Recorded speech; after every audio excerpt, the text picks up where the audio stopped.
हरि अनंत हरि कथा अनंता, कहीं सुनई भव विधि सब संता। नमस्कार साथियों, अयोध्या में राम मंदिर निर्माण की ऐतिहासिक घटना के हम सभी साक्षी बने हैं और ये हमारे लिए इसका धार्मिक और सांस्कृतिक महत्व है। लेकिन मैं कहूँगा उन सभी छात्र और छात्राओं को जो प्रतियोगी परीक्षाओं की तैयारी में लगे हुए हैं, उनके लिए इसका महत्व बहुत अधिक हो जाता है और उनसे मेरा निवेदन है कि वो इस वीडियो को पूरा देखें। इस वीडियो में आपको संपूर्ण जानकारी मिलेगी राम मंदिर अयोध्या इतिहास की और उन सभी क्वेश्चन की जो पहले कॉम्पिटिटिव एग्जाम में आ चुके हैं। तो आपके लिए वीडियो बहुत इंपॉर्टेंट हो जाता है साथियों। तो चलिए शुरू करते हैं इस वीडियो को। यहाँ पर आप देख सकते हैं कि किस तरह से हमारे इंडिया के सभी नेशनल न्यूज़ हैं, उन्होंने किस तरह से इस टॉपिक को हाईलाइटेड किया है और किस तरह से जितने भी हमारे महत्वपूर्ण जो प्रतियोगी परीक्षाएं हैं, उन्होंने जो है इस तरह के क्वेश्चन इसमें रेज किए हैं। और चाहे वो प्रीलिम्स हो, मेंस हो या इंटरव्यू में हो, सब जगह इस तरह के क्वेश्चन जो हैं वो हमारे परीक्षाओं में पूछे गए हैं, जिसका मैंने यहाँ पर स्क्रीनशॉट। अब आते हैं हम उस टॉपिक पे जो इसका सबसे टेक्निकल्स जो डिटेल्स हैं, सबसे इम्पोर्टेंट इस वीडियो का जो भाग है, और वहाँ पर हम देखेंगे इससे आर्किटेक्ट को, इसके डिज़ाइन को और इसमें इसकी शैली क्या थी। तो ये सबसे इम्पोर्टेंट है। शैली की बात करते हैं। अगर क्वेश्चन आता है कि कौन सी शैली में राम मंदिर का निर्माण हुआ है, तो आप लिखेंगे नागर शैली। और नागर शैली के साथ साथ आप लोग जानते होंगे कि वेसर शैली और द्रविड़ शैली भी भारतीय मंदिर कला की सबसे महत्वपूर्ण शैलियाँ हैं। द्रविड़ शैली मुख्यतः जो है ये साउथ में होती है और वेसर शैली इन दोनों शैलियों का मिक्स रूप होता है। देखते हैं आगे मंदिर के आर्किटेक्ट कौन है, वास्तुकार, और बहुत ही फेमस पर्सनैलिटी हैं यहाँ पर अहमदाबाद के चंद्रकांत सोमपुरा फैमिली ने इस मंदिर के आर्किटेक्ट थे। देखते हैं इसका टेक्निकल्स, डिटेल लेंथ इसकी कितनी थी, विड्थ और हाइट यहाँ पे दिख रही है। तो मैं फीट में कहूँगा, लंबाई लेंथ 360 फीट है। इसकी जो चौड़ाई विड्थ थी 235 फीट में है और ऊंचाई, बहुत इससे इंपॉर्टेंट क्वेश्चन आ सकते हैं, ऊंचाई को आपको दोनों में देखना है, मीटर्स में और फीट में। तो इसकी ऊंचाई है 49 मीटर और 161 फीट में। टोटल एरिया हेक्टर में 1.1 हेक्टर और एकड़ 2.7 एकड़ की हम बात करते हैं। मंदिर गर्भगृह जो था, इससे संबंधित क्वेश्चन पहले भी आया है। मैं आपको यहाँ पर विशेष तौर से बताना चाहूँगा कि इसमें कौन सा संगमरमर, तो संगमरमर की जो बात करते हैं वो मकराना मार्बल का यूज हुआ है यहाँ पर, राजस्थान से जो मिलता है हमें। और सबसे महत्वपूर्ण व्यक्ति हैं मूर्तिकार अरुण योगी राज जी। आप सब इसको याद करिए, अरुण योगी राज जी। और शिलान्यास इस मंदिर का हुआ था 5 अगस्त 2020 को। प्राण प्रतिष्ठा हम सभी को याद है 22 जनवरी 2024 को। और एक ट्रस्ट जो कोर्ट ने आदेश में कहा था कि आप एक ट्रस्ट बनाइए यूपी गवर्नमेंट को, और वो ट्रस्ट आपके जो है राम जन्मभूमि निर्माण से संबंधित सभी कार्यों को देखेंगे। तो वो ट्रस्ट इंपॉर्टेंट हो जाता है। उस ट्रस्ट से जुड़े हुए सभी व्यक्ति इंपॉर्टेंट हो जाते हैं। तो उस ट्रस्ट का नाम है राम जन्मभूमि तीर्थ क्षेत्र। तो ये यहाँ पर सभी इंपॉर्टेंट हो जाते हैं। यहाँ पर हम देखेंगे जो अयोध्या है, राम मंदिर है, उसका ज्योग्राफिकल और इसका जो हिस्टोरिकल जो इम्पोर्टेंस है तो देखते हैं। और सबसे पहले यहाँ पर बात करते हैं कि अवध और साकेत जो है वो अयोध्या धाम जो आजकल है उसी का नाम है अयोध्या या अयोध्या धाम, और इसे अवध और साकेत भी कहा जाता था। बात करते हैं इस मंदिर के ज्योग्राफिकल एरियाज में। आपने देखा होगा कि ये सरयू नदी के तट पे बसा हुआ है, बहुत ही पवित्र नदी है सरयू। यहाँ पर एक क्वेश्चन बहुत इंपॉर्टेंट हो जाता है कि जो सरयू है वो यूपी में भी है और उत्तराखंड में भी है। तो यहाँ पर मैं थोड़ा क्लियर करना चाहूँगा, बहुत सारे लोग डाउट्स में होते हैं कि यूपी की सरयू कौन सी है, उत्तराखंड में जो सरयू है वो कहाँ पर है। आप इस वीडियो को ध्यान से देखिए, आपके सारे डाउट क्लियर हो जाएंगे। शुरू करता हूँ मैं उत्तराखंड के सरयू से। तो देखिए उत्तराखंड का जो सरयू है वो बागेश्वर एक डिस्ट्रिक्ट है उत्तराखंड में, वहाँ पर सरमूल नामक स्थान से निकलती है। और ये नदी आगे सरमूल के बाद फिर अपनी गौरी गंगा, जहाँ पर बागेश्वर में, जहाँ पे बहुत ही फेमस जो जगह है बागेश्वर, वहाँ से आगे चल के ये नदी सरयू कहलाती है, सरयू इसका है। और उसके बाद ये देखिए आप चंपावत में पंचेश्वर जहाँ पर है, पंचेश्वर धाम यहाँ पे लिखा हुआ है, देखिए स्क्रीनशॉट पे। तो यहाँ पर ये काली नदी से मिल जाती है। तो इन दोनों नदियों का यहाँ पर संगम है पंचेश्वर चंपावत में। और काली नदी के बारे में मैं आपको थोड़ी जानकारी दे दूं। काली नदी काला पानी नामक स्थान से निकलती है पिथौरागढ़ से, और काफ़ी ये डिस्प्यूट क्षेत्र भी रहा है, आपने सुना होगा इसके बारे में, काली नदी के बारे में। काली नदी यहाँ पर सरयू से मिल जाती है और आगे उत्तराखंड में ही टनकपुर जो नेपाल के बॉर्डर पे है, यहाँ पर ये दो धाराओं में बढ़ जाती है, विभक्त होती है। एक धारा जो यूपी की तरफ जाती है, यानी यूपी में जो है धारा, उसको जैसे शारदा या शारदा नहर का भी नाम आप सुना होगा, तो यूपी में यही काली नदी शारदा के नाम से जानी जाती है। और जो दूसरी धारा है जो नेपाल की तरफ जा रही है, तो नेपाल में इसको महाकाली के नाम से जाना जाता है। महाकाली नदी जो घाघरा नदी भी है, और यूपी में जब ये आती है तो घाघरा नदी के नाम से आती है। तो इस तरह से आप समझ गए होंगे कि जो सरयू यूपी में है वो कौन सी है, ये मैं बताने जा रहा हूँ। और ये उत्तराखंड में जो सरयू है वो कहाँ से निकलती है और किस किस नदियाँ इसकी ट्रिब्यूटरी हैं, सहायक नदियाँ हैं। तो यहाँ पर दो तीन आपके लिए इम्पोर्टेंट हो जाते हैं। काली नदी, सरयू नदी, हमारे पास है रामगंगा नदी जो इसकी ट्रिब्यूटरीज हैं, और गौरी गंगा। तो ये सारी ट्रिब्यूटरीज काली गंगा की ही हैं, तो काली नदी की हैं। तो चलिए आगे देखते हैं हम इसी यहाँ पर हम देखेंगे सरयू जो उत्तर प्रदेश में आती है उसके बारे में। अभी हमने देखा था उत्तराखंड सरयू के बारे में। महत्वपूर्ण है काली नदी जो यूपी में आ रही है, और यूपी में जो शारदा के नाम से जानी जाती है। और नेपाल से बहने वाली एक नदी है घाघरा नदी। और जो काली नदी है वो घाघरा में मिलके जो है वापस जो है ये यूपी में आती है, और यूपी में इसे ही घाघरा या सरयू कहा जाता है। अयोध्या में इस नदी को सरयू कहा जाता है। और सरयू जब आगे बिहार की ओर जाती है तो छपरा में ये घाघरा नदी गंगा नदी में इसका संगम होता है, यानी ये गंगा में मिल जाती है। तो ये इसकी ट्रिब्यूटरीज थी। इसकी ट्रिब्यूटरीज में हम इंपॉर्टेंट जो टॉपिक है उन पे बात करेंगे कि सरयू जो है वो काली नदी को सबसे ज्यादा जो वाटर है काली नदी में वो सरयू का ही है। और शायद यही वजह है कि सरयू एक पवित्र नदी है और सबसे इंपॉर्टेंट नदी है, इसीलिए यहाँ पर इसका नाम सरयू हुआ है।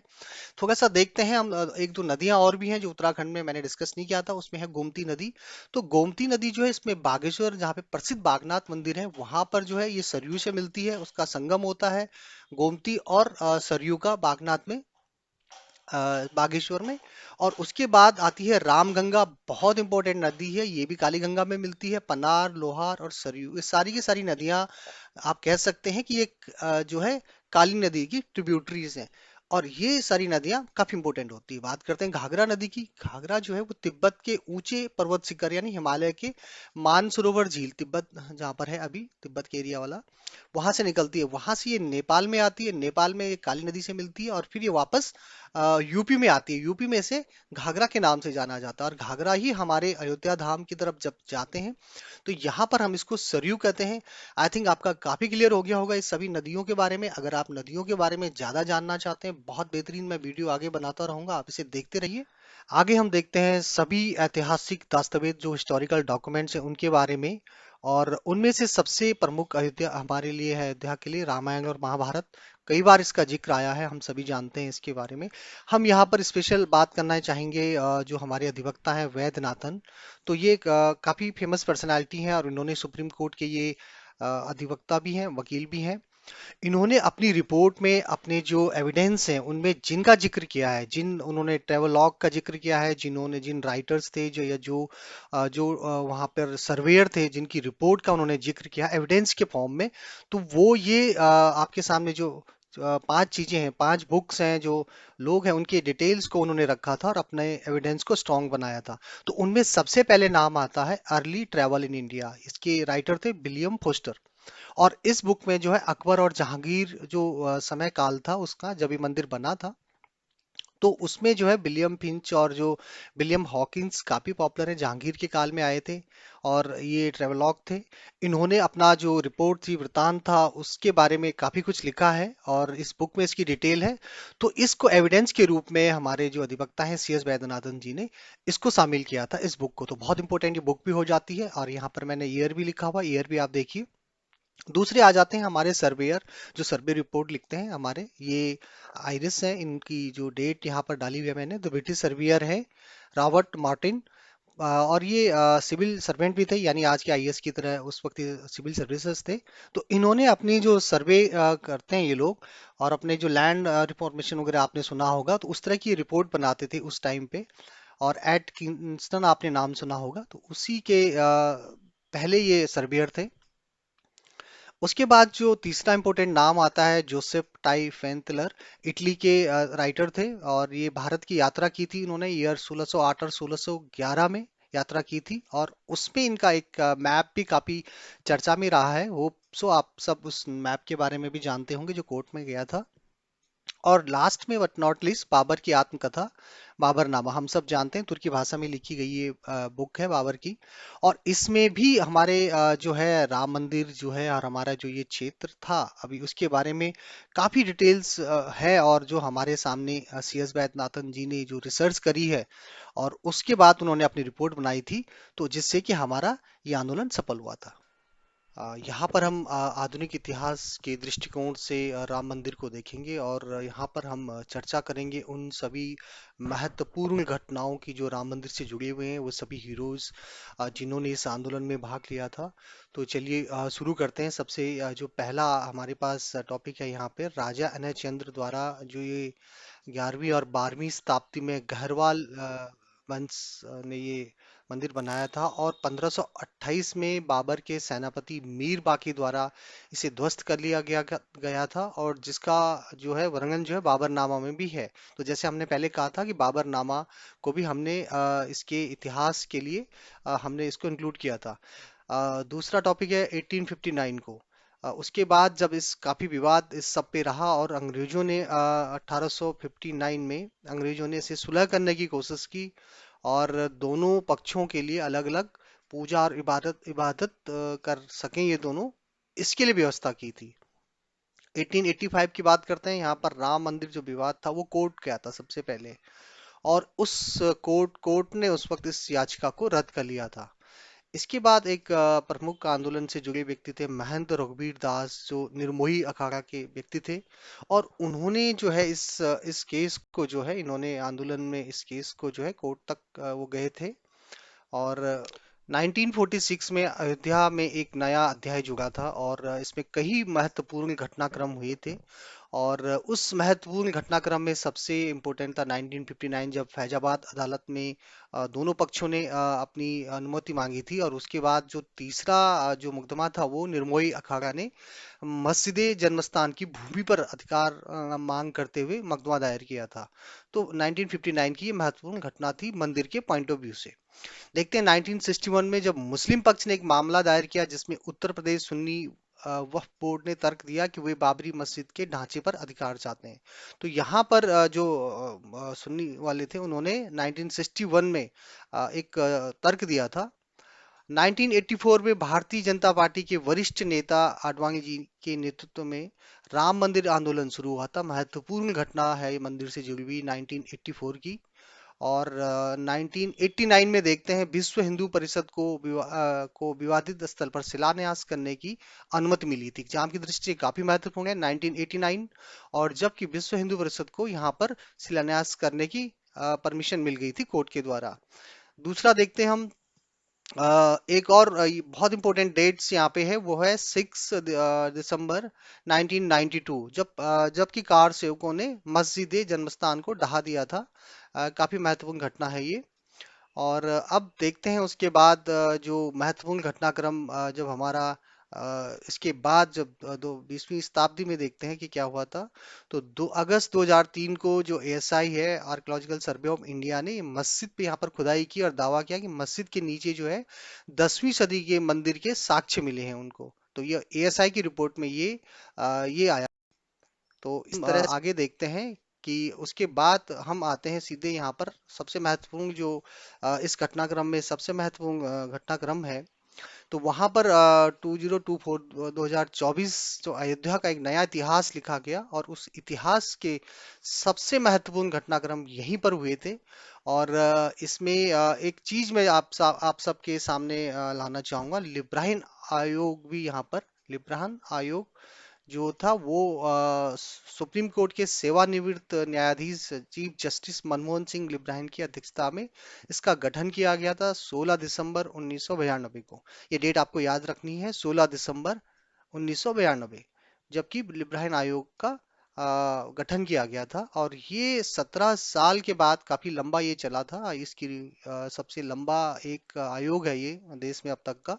और इसके बाद इसने जून 2009 को अपनी रिपोर्ट सौंपी थी प्रधानमंत्री जी को, उस समय के, उस कालीन के। और अगली जो इम्पोर्टेंट डेट है हमारे राम मंदिर के इतिहास में, वो है 2019, जब सुप्रीम कोर्ट का ऐतिहासिक फैसला जो है भारत के मुख्य न्यायाधीश न्यायमूर्ति रंजन गोगोई ने 2019 में, उनमें 5 न्यायाधीशों की एक बेंच बैठी और उन्होंने ये फैसला लिया था। और वो जो 5 न्यायाधीश थे, 5 चीफ जस्टिस थे, उनके बारे में हम यहाँ पर जिक्र करेंगे और उन सभी के नाम मैंने यहाँ पे लिखे हुए, आप इसे ध्यान से देखिए। वो सबसे पहले थे justice DY Chandrachud, justice SA Bobde और जस्टिस अब्दुल नाजिर और जस्टिस अशोक भूषण। ये तीन ये 4 लोग और इंक्लूडिंग जो है हमारे रंजन गोगोई जी, 5 लोग जो है इस बेंच में थे। उसके बाद देखते हैं जब मंदिर की सबसे महत्वपूर्ण घटनाक्रम फरवरी 2020 में हुआ था, जब श्री राम जन्मभूमि तीर्थ क्षेत्र ट्रस्ट की स्थापना थी। और यहाँ पर कोर्ट ने इनको आदेश दिया था कि वो एक ट्रस्ट की स्थापना करें जो राम मंदिर निर्माण से जुड़ेगा और उसके सभी घटनाक्रम को देखेगा। इस तरह से साथियों 5 अगस्त अ, 5 अगस्त 2020 को प्रधानमंत्री नरेंद्र मोदी जी ने राम मंदिर की आधारशिला रखी। और अंत में, इस वीडियो के अंत में मैं आऊंगा कि जब ये सारी डेट, सभी भारतीयों के दिल में ये डेट जो है छप गई है, तो ये 22 जनवरी 2024 को, जब रामलला की प्राण प्रतिष्ठा भव्यता के साथ वो आए थे, वहां पर विराजमान हुए थे और सारी दुनिया ने इसे देखा था। तो साथियों यहाँ पर मैं ये वीडियो खत्म कर रहा हूँ। मेरी आपसे अनुरोध है कि वीडियो को जरूर देखें, ये वीडियो आपके लिए बहुत लाभदायक होगा। और यहाँ पर अंत में मैं बताऊंगा कि किस तरह से, देखिए ये स्क्रीनशॉट है, कि किस तरह से सभी कॉम्पिटिटिव एग्जाम में, सभी प्रतियोगी परीक्षाओं में ये एक महत्वपूर्ण विषय है। तो इस वीडियो में इतना ही साथियों, नमस्कार।